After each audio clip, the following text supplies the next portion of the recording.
Times network ద్వారా గుర్తించబడ్డ India's number 1 varicose veins hospital Avis ని సంప్రదించండి. నమస్కారం రజితమైన పెళ్లి గారు. నమస్తే సిరి. ఏ రిలేషన్లో అయినా ఎస్పెషల్లీ భర్త భార్యల మధ్య ఎలాంటి దాపరికాలు ఉండొద్దు అని చెప్తూ ఉంటారు. కానీ స్టిల్ భార్యలు మాత్రం కొన్ని విషయాల్ని భర్తలకు తెలియకుండా దాచిపెడుతూ ఉంటారు. అవి ఎలాంటి విషయాలు మేడం? అసలు ఎందుకు దాచిపెడతారు? ఎందుకు అంటే అన్నెసెసరీగా తెలిసి తెలియక మాట్లాడడం వల్ల మనం ఒక ఇంటెన్షన్తో చెప్తే ఎదుటి మనుషులు దాన్ని ఇంకో ఇంటెన్షన్లో అర్థం చేసుకోవటం కానివ్వండి, ఇంకా వాళ్ళ రిలేషన్ వాళ్ళ అమ్మ నాన్నల గురించి మాట్లాడటం కానీ, వీళ్ళు మాట్లాడే ఒక రూడ్నెస్ తోటి వాళ్ళ మీద ఒక అభిప్రాయం మారి ఆ రిలేషన్లో ఇంపాక్ట్ పడుతుంది అని మనం చెప్పడం జరిగింది. దానికి కొంచెం స్లైట్ డిఫరెన్స్గా ఈ పాయింట్స్ ఏంటంటే, ఎలాంటివి దాస్తారు, దాయటం వల్ల వాళ్ళ రిలేషన్ ఏదైతే భార్యాభర్తల బంధంలో ఒక అటాచ్మెంట్ మిస్ అవ్వటం కానీ, ఒక నమ్మకం మిస్ అవ్వడం కానీ, లేకపోతే ఒక సెక్యూరిటీ, అంటే నేనేం చెప్పినా నా భర్త అర్థం చేసుకుంటాడు, నేనేం చెప్పినా నా భర్త నాతో ఉంటాడు, నేనేం చెప్పినా తను నన్ను. ఇప్పుడు మన దగ్గరికి మన పిల్లలు వచ్చి పెద్ద ఫిల్టర్ ఉండదు, ఏం చేస్తే అది చెప్పేస్తుంటారు. నేను ఇది చేశాను, నాకు ఇది వచ్చింది, నాకు ఈ ప్రైజ్ వచ్చింది, నాకు ఇది కావాలి, నాకు కాళ్ళు నొప్పి వస్తుంది, నాకు అమ్మ నొప్పి వస్తుంది, ఇది చెప్తారా చెప్పరా, నాకు ఇలా ఇష్టం లేదు, నాకు ఈ కూర ఇష్టం. కానీ అదే విధంగా భార్య భర్తకి, భర్త భార్యకి ఉండటం కనుక ఒకవేళ అని ఎందుకు అంటున్నానంటే 95% జరగదు సిరి. ఎందుకు అంటే ఐ డోంట్ నో ఎంత ప్రియోర్ రిలేషన్ భార్యాభర్తల బంధం అనేది నిజంగా కూడా అసలు ఏ కండిషన్స్ లేకుండా సమ్వేర్ ఒక పర్సన్ కలిసి ఒక ఓవర్ నైట్ ఇట్లా, అంటే లైక్ ఇట్లా చెప్పంగానే కొంతమంది అరేంజ్డ్ అనుకుంటే, లేకపోతే సరే ఈ మధ్య లవ్ 2-3 ఏళ్ళు ప్రేమించుకోవటం అలా నడుస్తుంది. కానీ అలా పెళ్లి చేసుకొని ఆ పెళ్ళి కాగానే పక్క రోజే వచ్చేస్తుంది మొత్తం పెట్టాబేడ సర్దుకుని. మళ్ళీ ఎప్పుడు వెళ్ళాలన్నా వీళ్ళ పర్మిషన్ అన్న కావాలి, వాళ్ళన్నా పిలవాలి. అవును కదా. అసలు చూడండి, అలాంటి ఒక నమ్మకంతో కూడి, బాధ్యతతో కూడి, ఒక సెక్యూరిటీ నా సైనికుడు అని వచ్చే ఒక తరుణంలో వచ్చిన తర్వాత ఆ బంధంలోనే ఒకలాంటి ఫ్రీడమ్ అంటే బయట తిరిగే ఫ్రీడమ్ గురించి నేను మాట్లాడట్లేదు. ఫ్రీడమ్ అంటే ఏదంటే అది మాట్లాడగలిగి, ఏదంటే అది చెప్పగలిగి, ఆ చెప్పిన దాన్ని ఎదుటి మనిషి జడ్జి చేయకుండా మంచి స్పందన ఉంటే గనక ఈ ఫ్రీడమ్ వస్తుంది. మేము చెప్తాం మేడం అంటే అలా కాదు. సో ఏ పారామీటర్స్ చెప్పుకున్న తర్వాత మళ్ళీ మనము దీన్ని దాంట్లో చేద్దాం. Sure madam. First of all health విషయంలో బాబు, ద మోస్ట్ నెగ్లెక్టెడ్ విమెన్ చేసేది ఏంటి అని అంటే హెల్త్. అది నేను ఈరోజు 2 పాత్రలు, స్త్రీ అంటే 2 పాత్రలు చెప్పుకుందాం మేజర్గా చెప్పాలంటే. ఎందుకంటే ఇల్లు రన్ చేసే భార్యలో బాధ్యతలు తీసుకునే వాళ్ళలో భార్య ఒకరు, తల్లి ఒకరు. ఆ తల్లికి భర్తతో పాటు ఎదిగిన కొడుకులు కూడా ఉంటారు కాబట్టి నేను తల్లి భార్య అని కూడా మాట్లాడుతున్నాను ఇక్కడ. ఎవరికైనా కాస్త జ్వరం వచ్చిందన్నా, కాస్త ఏదొచ్చిందన్నా ఎంత ఉబలాట పడతారో, జ్వరం రాగానే, తలనొప్పి రాగానే ట్యాబ్లెట్ ఇస్తావా, ఇది వాళ్ళ ఆయనకి టీ పెట్టిస్తావా, అదే తనకు వచ్చినప్పుడు కానీ చాలా వరకు షేర్ చేయరు ఆడవాళ్ళు. ఈ షేర్ చేయకపోవడం ఎందుకు అనంటే, ఒకటి వాళ్ళ పనుల్లోనే వాళ్ళు తలమునకలయ్యి ఉన్నారు, ఎందుకులే నాది అనే ఒకటి. కొంతమందికి ఒకలాంటి ఎక్స్పీరియన్స్ కూడా అవుతుంది. ఎప్పుడైతే వీళ్ళు తలనొస్తుందని, ఒంట్లో బాగాలంటే అబ్బా నీకు ఎప్పుడు ఇదే అని భర్త వెళ్ళిపోవడం కానీ, ఆ ఒక ఇంపార్టెన్స్ వీళ్ళు ఎప్పుడైతే షేర్ చేస్తారో ఆ ఎక్నాలెడ్జ్మెంట్ లేకపోతే అది ఇంకో పెయిన్. నాకు నొప్పి వస్తుందంటే హాస్పిటల్కి పోదామనో, ఈ మెడిసిన్ కావాలని అడగలేదనుకోండి, అది ఎలా ఉంటుందంటే ఈ పెయిన్ సైడ్ ట్రాక్ తీసుకుంటే ఈ పెయిన్ ఎక్కువ అవుతుంది. ఈ 2 బాధలు కూడా ఉంటాయి కాబట్టి ఒకటి కష్టపెట్టొద్దని, ఒకటి ఇలాగ ఎవరు కేర్ తీసుకోరేమో అన్న ఉద్దేశంతో నెగ్లెక్ట్ చేయడం జరుగుతుంది. ఇంకొకటి ఏంటి అంటే సక్సెస్ అని చెప్తాను నేను. సక్సెస్ ఎట్లా, ఏ ఉద్దేశంలో పనిచేస్తుంది మేడం అంటే, నేను స్టార్టింగే చెప్పాను. ఇప్పుడు పిల్లలకి కానీ ఏదైనా చిన్న ట్రోఫీ వచ్చింది, చిన్నది ఏదైనా ఫస్ట్ వచ్చింది, లేకపోతే ఇదే వచ్చింది, వచ్చేసి వాళ్ళు ఏం చేస్తారు, నాకు వచ్చింది అని చెప్తారు. అంత ఫ్రీడమ్ ఉండాలి అని చెప్తాను నేను. ఎందుకంటే భర్త ఒక చిన్న ఏది అచీవ్ చేసి వచ్చినా, భార్య విజయ గర్వంతో ఒకలాంటి, మా ఆయనకి ఇలా వచ్చింది, మా ఆయనకి ఇది జరిగింది, మా ఆయనకి ప్రమోషన్ వచ్చిందని అడిగినోళ్ళకి దండోరా వేసి చెప్తారా? చెప్తారు. అదేవిధంగా భార్య తన సక్సెస్ని తను ఏదైనా నేర్చుకున్న చిన్నదే కానివ్వండి, ఒక డాన్సే కానివ్వండి, ఒక యోగా పోసే కానివ్వండి, ఒక వంటనే కానివ్వండి, లేకపోతే తన పర్సనల్ డెవలప్మెంట్గా ఏదైనా కానివ్వండి, లేకపోతే మీరు అన్నట్టు ఉద్యోగంలో కానివ్వండి, ఏ సక్సెస్ని కూడా షేర్ చేసుకోరు. ఎందుకు మేడం మీరు అంటే, ఇప్పుడు నేను చెప్పిన కొంచెం ఎంటర్టైన్మెంట్ యాక్టివిటీస్ చెప్తేనేమో అవి ఒక వాల్యూవా అని రెడ్ కాయిన్ని క్యారమ్ బోర్డులో వేసిన టకాలను తీసేస్తారు. అదే ఇప్పుడు బాగా జాబ్లో కనుక ఏదైనా సక్సెస్ అయ్యి అచీవ్ అయ్యి వీళ్ళకి జాబ్ పెరిగి ఏదైనా అయిందనుకో, అలా చెప్పామంటే అప్రిషియేట్ కాదు, నా భర్త నేను పెద్దగా అనేదో చూపిస్తున్నాను, తనని తక్కువ చేస్తున్నానేమో అనుకుంటాడేమో అనే ఉద్దేశము. ఒకవేళ చెప్పినా కూడా ఎందుకు ఇచ్చాడో, మీ బాస్కి ఏం స్పెషల్ ఇంట్రెస్ట్ ఉందో, హారబుల్ జలసీ కానివ్వండి, ఒకలాంటి ట్రస్ట్ లేకపోవడం కానివ్వండి, అనుమానించటం కానివ్వండి, ఇలా డిఫరెంట్ యాంగిల్స్ ఉండటం వల్ల వాళ్ళ ఒక సక్సెస్ని కూడా దబావించుకొని ఉండటం జరుగుతుంది. అది చాలా పెయిన్ఫుల్లా కాదా? అసలు ద మోస్ట్ లైఫ్ షేర్ చేసుకుంటా 50 ఏళ్ళలో 60 ఏళ్ళలో బతికినంత కాలం అని అడుగుపెట్టిన మనిషి తన సక్సెస్ని షేర్ చేసుకోలేకపోవటం అనేది చాలా పెయిన్ఫుల్ రిలేషన్ అని చెప్తాను నేను. అండ్ థర్డ్ వచ్చేసి మీకు ఇంపార్టెంట్గా మాట్లాడుకోవాలంటే రిలేషన్షిప్ ఇష్యూస్. ఈ రిలేషన్షిప్ ఇష్యూస్లో చాలా గొడవ పడుతుంటారు అని అంటుంటాం. ఈ గొడవకు కారణం ఏంటి అంటే, వాళ్ళు అన్హర్డ్ ఉండటం వల్ల, అంటే చెప్పిన దానికి పట్టించుకోకపోవడం, అంటే ఎప్పుడు బాగుతానే ఉంటుంది, లేకపోతే ఇప్పుడు నీకు ఏదో ఒక కంప్లైంట్ ఇలా అని ఉంటాం, లేకపోతే వాళ్ళ పనిలో వాళ్ళు బిజీ ఉండి దీనికి ప్రియారిటీ ఇవ్వకపోవటం. అయితే వీళ్లకు కొంతమందితో సమస్యలు ఉంటాయి వాళ్ళ ఫ్యామిలీలో. వీళ్ళు సమస్య అవ్వటం వేరు, ఆ టాపిక్ని మళ్ళీ మనం వేరే మాట్లాడుకుంటాం. ఇప్పుడు మనం పెట్టంగానే అలా ఎవరున్నారు మేడం, అత్తలే ఎక్కువ ట్రబుల్ చేస్తే కోడళ్ళే ట్రబుల్, నేను అసలు ఆ సెగ్మెంట్ మాట్లాడట్లేదు. ఫర్ ఎగ్జాంపుల్ ఆడపడుచులు, అత్తలు, పక్కింటి వాళ్ళు, వీళ్ళు ఇంకో కజిన్. మొన్న మనము ఒక వీడియో చేశాము, మీకు గుర్తుందా? అత్త పాపం భర్త ఇద్దరు సపోర్ట్ చేశారు, కానీ వాళ్ళ ఎవరో రిలేటివ్ పిచ్చిగా అంత ప్రమోట్ చేసి అంత గాసిపింగ్ చేస్తుంటే అది భరించలేక చనిపోయారు.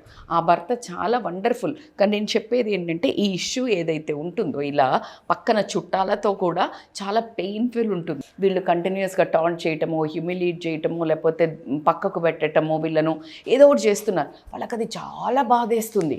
కానీ అది షేర్ చేసుకుంటే వీళ్ళనన్నా జడ్జి చేస్తారా, లేకపోతే వాళ్ళతో వెళ్ళి గొడవ పడతారా, ఏదో ఒక భయం, ఈ రిలేషన్షిప్స్ చెడిపోతాయా అనే ఒక సందిగ్ధంలో ఆ రిలేషన్షిప్ ఇష్యూస్ని షేర్ చేయరు. లేకపోతే అత్తగారు వాళ్ళదో వీళ్ళదో వాళ్ళదో అన్నప్పుడు నన్ను ఏమైనా జడ్జి చేస్తారా, లేకపోతే వాళ్ళను వెనకేసుకొచ్చిన తప్పు వాళ్ళదున్నా వెనకేసుకొస్తే వీళ్ళకి ఇంకా ఒక పెయినే కదా. దట్స్ వాట్ టైం నువ్వు వినడం ఒక ఎత్తు, వినకపోవడం కాక ఇంకేదైనా అన్నావంటే అసలు పెయిన్ కంటే కొసరు పెయిన్ ఎక్కువ అవుతుంది. సో ఇలా ఒక సమస్య అయితే చాలామంది లేడీస్ ఈ వీడియో చూసిన ప్రతి ఒక్కళ్ళు వాళ్ళ పెయిన్ని షేర్ చేసుకుంటారని అయితే నేను ఫీల్ అవుతాను. ఎందుకు అంటే ఆ ఫ్రీడమ్ ఉండదు చెప్పుకోవడానికి. అదో సో అట్లా అని ఉండదులే, తిన పెయిన్ కంటే ఆ ఎదుటి వాళ్ళ మీద ఒక కాన్ఫిడెన్స్తో చెప్తారు చూడు, తను అట్లా అని ఉండదులే, లేకపోతే మా అమ్మ అట్లా చెప్పదు అంటే చెప్పారు అని చెప్తే, చెప్పలేదు అని చెప్తే అంటే తిను అబద్ధం ఆడుతుంది, నువ్వు నమ్మట్లేదు, ఎంత పెయిన్ఫుల్. సో కాబట్టికే ఇట్లా relationship issue it's a very painful story series. నిజంగా చెప్పాలంటే కొంతమంది ప్రతి ఒక్క 100 ఇల్లు తీస్తే 80 ఇల్లులో అంతా కూడా ఈ ప్రాబ్లం ఉంటుంది. ఇది ఎపిసోడ్లుగా చేయొచ్చు మనం, అన్ని రకాల పెయిన్ డైవర్షన్ ఉంటుంది. సో అందుకని వాళ్ళు షేర్ చేయరు. ఇంకా చెప్పాలంటే ఇది చాలా సెన్సిటివ్ మ్యాటర్. నేను చెప్పేది ఫిజికల్ సాటిస్ఫాక్షన్ అంటే ఆకలిస్తుంది, అన్నం తింటావు, నీట్గా లేవు, స్మెల్ వస్తుంది, స్నానం చేస్తావు. అలాగే ద మోస్ట్ ఇంపార్టెంట్ థింగ్స్లో ఒకటి నీకు ఫిజికల్ కంఫర్ట్, అంటే ఒక తోడు, ఒక నీడ, అంటే ఆ ఫిజికల్ పార్ట్స్ కానీ, లేకపోతే నీ బాడీ కానీ, నీ మనసుకు కానీ ఒక హగ్, ఇలాంటివి. అలా కాకుండా ఇంకా చెప్పాలంటే సెక్స్ పరంగా వెళ్తే కూడా జెంట్స్ రివీల్ చేసినట్టు వాళ్ళకి ఇలా కావాలి, అలా కావాలి, ఇలా సాటిస్ఫై అవుతాము అని చెప్పుకున్నట్టు ఆడవాళ్ళు చెప్పుకోలేరు. అంత డీప్ది కాకున్నా కూడా పక్కన కూర్చున్నప్పుడు అంతే హుందాగా వెళ్ళి భర్తను చెయ్యి పెట్టుకుని, లేకపోతే ఆమె హగ్ చేసుకోవాలి అన్న ఒక ఫీలింగ్ని అంతే ఓపెన్గా వెళ్ళి చెయ్యగలిగే వాళ్ళు ఎంతమంది ఉన్నారు? ఎందుకంటే మీకు చాలా బెంగ కనిపిస్తుంది. నాకు చాలాసార్లు నేను ఈ విషయం ఎందుకు చెప్తున్నానంటే, ఒక్కొక్కసారి ఇప్పుడు అమ్మ ఉన్నారు, అమ్మ నాకు నీతో మాట్లాడాలి, నేను వచ్చి నువ్వు ఇట్లా పడుకొని అమ్మ దగ్గర ఇట్లా you crave not only for food. కొన్నిసార్లు మనకు ఒక క్రేవింగ్ ఉంటుంది, అది భర్తతోటి ఆ ఫీలింగ్ రాగానే ఊరికే ర్యాండమ్గా not only in the bedroom ర్యాండమ్గా వెళ్ళి నువ్వు ఎన్నిసార్లు ఒక హగ్ చేసుకొని ఉంటావు. దానికి ఆయన ఓదార్పు ఒత్త హగ్గే చాలు. అంటే నువ్వు వెళ్ళి నేను జస్ట్ అట్లా పట్టుకున్నా నీకు సగం బాధ అంతా ఇట్లా అని తెలిపోతుంది. అలా ఎన్నిసార్లు చేసావు ఆ ఫ్రీడము. అలాగే ఫిజికల్ సాటిస్ఫాక్షన్ ఏదైతే మనం సెక్స్ గురించి అనుకున్నామో అది కూడా వీళ్లకు సాటిస్ఫై అయిందా లేదా అనేది అది చూడరు. దానివల్ల ఇష్యూస్ వస్తున్నాయని బోలెడంత సైకాలజిస్టులు మాట్లాడుతున్నారు. అది ఒప్పుకున్నా ఒప్పుకోకపోయినా వాస్తవం. పిల్లి కళ్ళు మూసుకుని పాలు తాగుతుంది పాలు అని మాట్లాడితే ఇంకేం చెప్పలేము మనం. ఇది కూడా అంత ఇంపార్టెంట్. అది రివీలే చెయ్యరు, వాళ్ళ కోరికను, వాళ్ళ ఇష్టాలను, వాళ్ళ వాంట్స్ని ఏమి, వాళ్ళ డిజైర్స్ని ఏమీ రివీల్ చెయ్యరు. Last but not the least డబ్బులు. ఇది సరదాగా చెప్పుకోవచ్చు. మనకి మొన్న నాకు మా ఫ్రెండ్ వాళ్ళ మదర్ ఎక్స్పైర్డ్ అయ్యారు. సో తన గురించి చెప్తున్నప్పుడు తనకి చాలా డబ్బు ఉంటే మనిషి కాన్ఫిడెన్స్ ఉంటారు అని ఆ అమ్మకు చాలా నమ్మకం అంట. సో అందుకని తను అస్సలు స్పెండ్ చేయరు. ఒక 2-3 months నుంచే షీ స్పెండింగ్. కొంచెం మంచిగా అన్ని కొనుక్కొని తింటున్నారు. కొంచెం ఎందుకు అంటే డబ్బు చేతిలో కనిపిస్తోంది. ఆమెకు తెలిసి ఒక 2-3 lakhs అందరికీ ఉన్నాయి అని తెలిస్తే ఆమె చనిపోయిన తర్వాత ఆమె బట్టలు అవన్నీ తీస్తే అరౌండ్ 80,000 to 90,000 కనిపించాయి. అంటే ఎలా దాచుకుంటారు కదా మేడం, పోపిత్తుల డబ్బాలో, బట్టల కింద, అవునా, బియ్యం డబ్బాలలో. అందుకని అప్పుడు డిమానిటైజేషన్ వచ్చినప్పుడు అందరూ చీరలు దులిపారు. ఎందుకు అంటే చీరలలో ఎక్కడో 500 నోట్లు 2000 నోట్లు ఇట్లా ఉంటాయో అనే భయానికి. So that's how people. అంటే ఎందుకు అంటే అన్నీ ఖర్చు చేసేస్తాడేమో మా ఆయన, ఎప్పుడైనా అవసరం వస్తే ఉంటాయి, మళ్ళీ ఏదైనా అవసరం వచ్చినప్పుడు ఇవన్నీ దులిపి తీసుకొచ్చి అత్యవసరమైన క్రైసిస్ టైంలో ఇవ్వడం జరుగుతుంది మోస్ట్లీ. సరే, ఇంకా మిగతా వాళ్ళు my money is my money, your money is my money అని అనుకునే వాళ్ళ గురించి అది వేరే టాపిక్. సో ఇలా ఇది చాలా హెవీ టాపిక్ యాక్చువల్లీ, ఎమోషనల్తో కూడిన సబ్జెక్ట్ అని చెప్తాను నేను. ఎందుకంటే నేను మళ్ళీ స్టార్టింగ్ తీసుకున్నది I want to wind it up with that emotion. నిజంగా కూడా నాకు అది చెప్తుంటే ఒక రకమైన పెయిన్ వస్తుంది. ఎందుకంటే అసలు అంత భర్తను నమ్ముకొని వచ్చిన తర్వాత ప్రతి ఒక్కటి దాచుకుని ఆచి తూచి మాట్లాడాలి. ఇది చెప్తే ఏమనుకుంటాడో, ఇది చెప్తే ఫీల్ అవుతాడో, ఇది చెప్తే పట్టించుకోడో, ఇది చెప్తే నన్ను వెనుకేసుకురాడేమో, ఇది చెప్తే నా క్యారెక్టర్ని జడ్జి చేస్తాడేమో.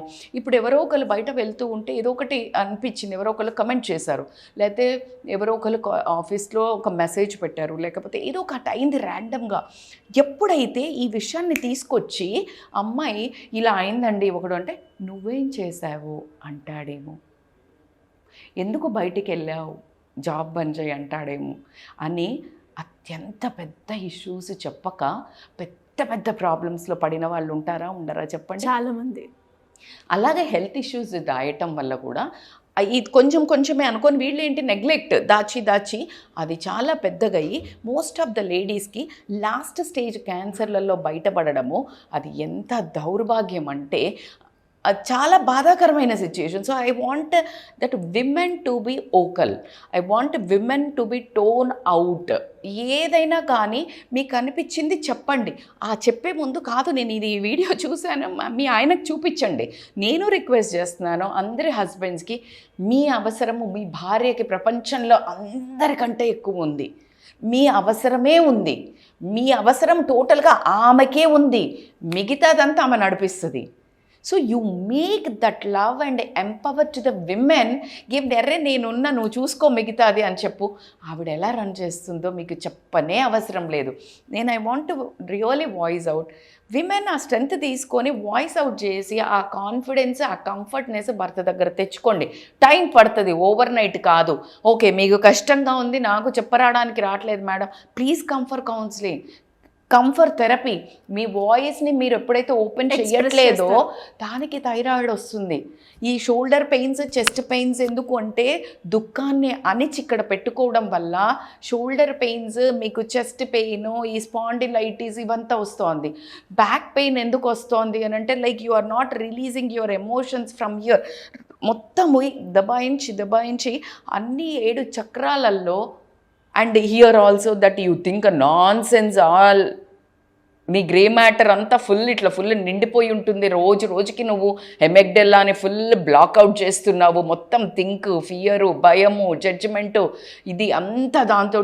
సో దానివల్ల నీకు అసలు బుర్ర పని చేయటం ఆపేసింది. అందుకని కొన్ని రోజులైనాక దీనికి బుర్ర పని చేయట్లే, ఓల్డ్ అయిపోయారు అని చెప్తుంటారు. సో దట్ అన్నిటికీ కారణం ఏంటంటే ఆమె ఎమోషన్స్ కానీ ఆమె మీకు చెప్పకుండా దాచుకోవటం. ఇంకా రూడ్ వర్డ్లో నేను చెప్పదలుచుకోవట్లేదు, బట్ చెప్పాలి, ఎందుకంటే మీకు ఇంకా అర్థం కావడానికి. మిమ్మల్ని నమ్మకపోవడం, మీరు తనతో ఉంటారు అనే ఒక నమ్మకం లేకపోవటం వల్ల ఈ ప్రాబ్లం ఉంది. కాబట్టి మీ అవసరం మీ భార్యకి ప్రపంచంలో అందరికంటే ఎక్కువ వాల్యూ తనే ఇస్తుంది. తనకు మీ అవసరం మాత్రం చాలా ఉంది. సో మేడం, మీరు అన్నట్టుగానే చాలామంది కూడా దాచుకుంటూ ఉంటారు వాళ్ళ ఎమోషన్స్ని. అండ్ రిలేషన్షిప్లో ఏ చిన్న ప్రాబ్లం వచ్చినా కూడా ఎలా కన్వే చేయాలో కూడా చాలామందికి తెలియదు. దానివల్ల ఇష్యూస్ కూడా మనం చూస్తూ ఉన్నాం. అలా ఎవరికైనా కూడా మీ గైడెన్స్ కావాలి అంటే ఏ విధంగా మిమ్మల్ని అప్రోచ్ అయ్యే ఛాన్స్ ఉందంటారు? They can call us on scrolling number సిరీ, బికాజ్ ఇవన్నీ ప్రాబ్లమ్స్ వల్లనే వాళ్ళు చాలా ఇష్యూస్ వస్తుంటాయి. మనసులో పెట్టుకొని దాన్ని ఇంకొక రూపంలో ఫుల్ గొడవలుగా అవుతాయి. ఆ గొడవ కనిపిస్తుంది ఆయనకి, ఇవి కనిపించవు కదా, గొడవ కనిపిస్తుంది. సో కాబట్టికి మీకు అలా మీ వైఫ్ చాలా ఎక్కువ గొడవ పడుతుంది ఊరికే, ఏం రీజను. సో గెట్ హర్ కౌన్సిలింగ్కి తీసుకోండి, థెరపీస్ తీసుకోండి. Nothing wrong. మనకి ఫిజికల్ పెయిన్స్ వస్తేనే డాక్టర్ దగ్గరికి పోవాలి అని అనుకోవద్దు. ఇలాంటి ఇష్యూస్, రిలేషన్షిప్ ఇష్యూస్ కానీ, మనకి మానసిక ఇష్యూస్ కానీ ఏది ఉన్నా కూడా counselling helps a lot. They can call us on scrolling number for online or offline. Thank you madam. Thank you so much. Thank you so much.